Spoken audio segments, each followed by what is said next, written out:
सोनिया की शादी को 1 साल हो चुका था। सोनिया की अरेंज मैरिज थी, इसलिए उसे अशोक पसंद नहीं था। सोनिया अशोक की तरफ ज्यादा ध्यान नहीं देती थी। सोनिया का सारा ध्यान हमेशा अपने देवर सुमित की तरफ ही रहता था। अशोक, मम्मी सोनिया कहाँ है, दिखाई नहीं दे रही है। माँ, पता नहीं, अभी तो रसोई में थी, बोल रही थी कि आज खीर बना रही है, तुम्हारे खीर खाने का बहुत मन है। तुमने उसे ऑफिस से फोन कर दिया था कि आज खीर बना देना। अशोक, मैंने तो कोई फोन नहीं किया। अच्छा चलो कोई बात नहीं, अगर उसने इतने प्यार से बनाई है तो खा लूंगा। अशोक आवाज लगाते हुए। सोनिया कहाँ हो? सुमित के कमरे में। सोनिया, क्या बात है देवर जी, आपने अभी तक खीर को टेस्ट भी नहीं करके बताया कि कैसी बनी है। मैंने इतने प्यार से आपके लिए खीर बनाई है। आपको खीर में किशमिश पसंद है, इसलिए मैंने ढेर सारी डाली है। सुमित, थैंक यू भाभी, आप मेरा कितना ख्याल रखती हो। काश मेरा फ्यूचर वाइफ भी आपकी जैसी हो। सोनिया, आप जब इस तरह से मीठी मीठी बातें करते हो ना तो मुझे बहुत क्यूट लगती हो। जी तो करता है आपके गले से लगा लूं।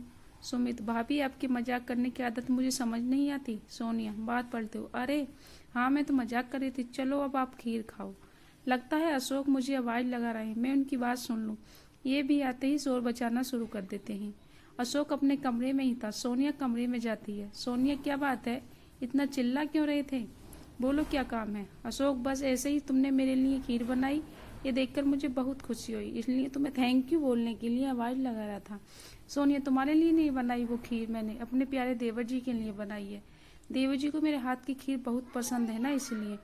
ओफो, अच्छा, ये भी अच्छी बात है। भाभी को तुम उसके अपने देवर की पसंद का ख्याल तुम नहीं रखोगी तो और कौन रखेगा। सोनिया इस बात से अनजान थी कि सोनिया के मन में आखिर क्या चल रहा था। मैं तो यही समझता नहीं था कि उसकी भाभी वैसे ही उसका ख्याल रखती है, इसलिए उसने कभी इन बातों पर ध्यान ही नहीं दिया। सोनिया अक्सर सुमित के आसपास घूमती रहती। सास को सारी बात समझ में आ रही थी। एक दिन सोनिया देवर जी को, ये देखो मैं मार्केट गई तो शर्ट पसंद आ गई, सोचा अगले हफ्ते आपका जन्मदिन है तो आपके लिए ले आई। ये शर्ट आपके ऊपर बहुत अच्छी लगेगी, चलो पहन कर तो दिखाना, मैं भी तो देखूं मेरे प्यारे देवर जी की शर्ट में कैसे लगते हैं। माँ, सोनिया बहू तो अशोक के लिए कुछ नहीं लाई, कल उसका भी तो जन्मदिन है ना। सोनिया अपनी सास की बातों को सुनकर घबरा जाती है, क्योंकि सचमुच वो अशोक का जन्मदिन भूल चुकी थी। उसे तो सिर्फ सुमित के जन्मदिन का इंतजार था। वो बात को पलटने लगती है।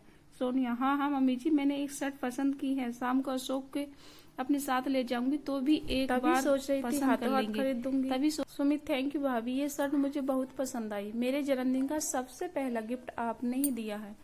माँ, मुझे सब पता है बहू, तेरे मन में क्या चल रहा है, मुझे अब इसका हल जल्दी ही ढूंढना होगा।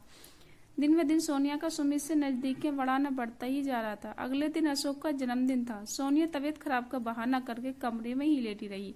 अशोक के कुछ दोस्त उसे जन्मदिन की बधाई देने के आए तो उन्होंने केक वगैरह कटाया, पर सोनिया उसके सामने भी कमरे से बाहर नहीं आई थी।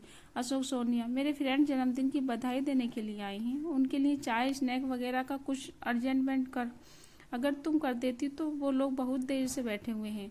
मम्मी रसोई में अकेला इतने नहीं संभाल पाएंगी। सोनिया, मेरे सिर में बहुत दर्द है अशोक, और तुम्हें अपना जन्मदिन मनाने की पड़ी है। तुम कैसे हो अशोक, तुम्हें मेरी तबीयत का बिल्कुल भी ख्याल नहीं है। अशोक, ओ सॉरी सोनिया, मैं मतलब नहीं था, कोई बात नहीं, तुम आराम करो, मैं नाश्ता बाजार से ऑर्डर कर देता हूँ। तभी सुमित कमरे में आ जाता है। सुमित, भाभी, मेरे कुछ फ्रेंड भैया को जन्मदिन की बधाई देने के लिए आए हैं, मैंने उन्हें कहा था कि आपके हाथ के ब्रेड पकौड़े बहुत टेस्टी होते हैं। चलो कोई बात नहीं, अगर आपकी तबीयत खराब है तो मैं बाहर से ऑर्डर कर देता हूँ। सोनिया, बाहर से क्यों करना, मैं गर्मा गर्म ब्रेड पकौड़े अभी बना देती हूँ। आखिर आपके दोस्त पहली बार आए हैं, मेरे हाथ के ब्रेड पकौड़े खाने चाहते हैं तो ब्रेड पकौड़ा में मुझे बनाने का कोई दिक्कत नहीं। इस समय अशोक भी वहां सामने मौजूद था। यह सब बातें सुनकर अशोक थोड़ा अजीब लगा।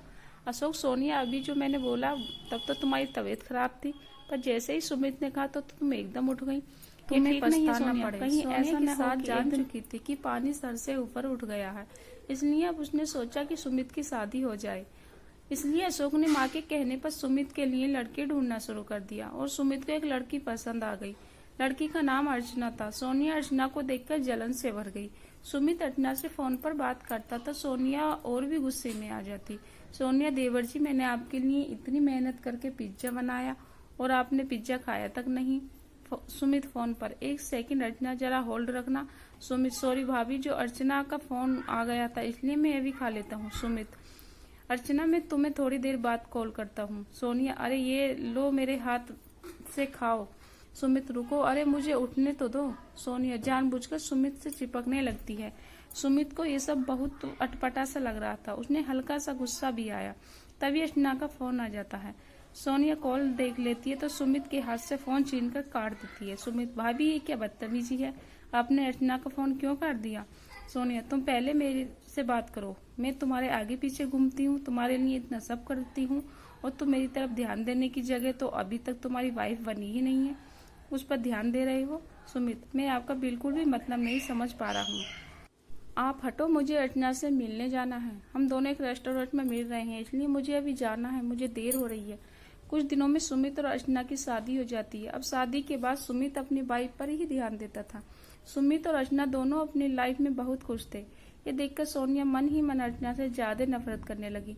अर्चना और सुमित मूवी देखने जाने वाले थे। सोनिया ये बात जानती थी।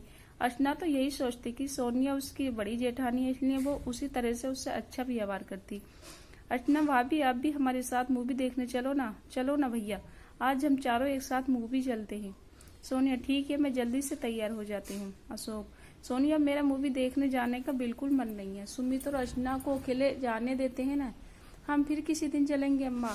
अशोक, ठीक कह रहा बहू, उन दोनों को जाने दो, तुम कल चले जाना। सोनिया, नहीं, मुझे आज ही जाना है। अब वो दोनों इतने प्यार से कह रहे हैं तो उन्हें मना कैसे कर दूं? सुमित, अर्चना, मेरा बिल्कुल भी मन नहीं है, मेरे सर में बहुत दर्द हो रहा है। अगर तुम बुरा ना मानो तो हम मूवी का प्लान फिर किसी दिन बना लेंगे, आज भैया भाभी को जाने दो। अर्चना, अरे तुम्हारे सिर में दर्द है, तुमने मुझे पहले क्यों नहीं बताया? रुको, तुम कमरे में चलो, मैं तुम्हारे माथे पर बाम लगा देती हूँ और गरम गरम अदरक की चाय बना देती हूँ।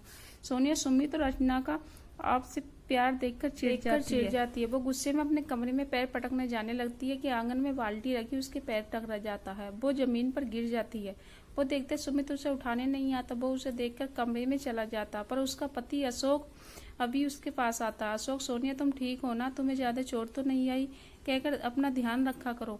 बिल्कुल भी अपना ध्यान नहीं रखती हो, अपना हाथ धो, आराम से उठो। सोनिया की आंखों में आंसू आ जाते हैं। वो जिस पवित्र रिश्ते को आज तक समझ नहीं पाई, उसका मतलब आज उसे साफ साफ समझ आ रहा था। वो जान गई थी असली सुख उसके पति के साथ ही है। उस दिन सोनिया ने अपना व्यवहार ठीक कर लिया और अशोक के साथ अपने ही सिर को मजबूत करने की कोशिश करने लगी।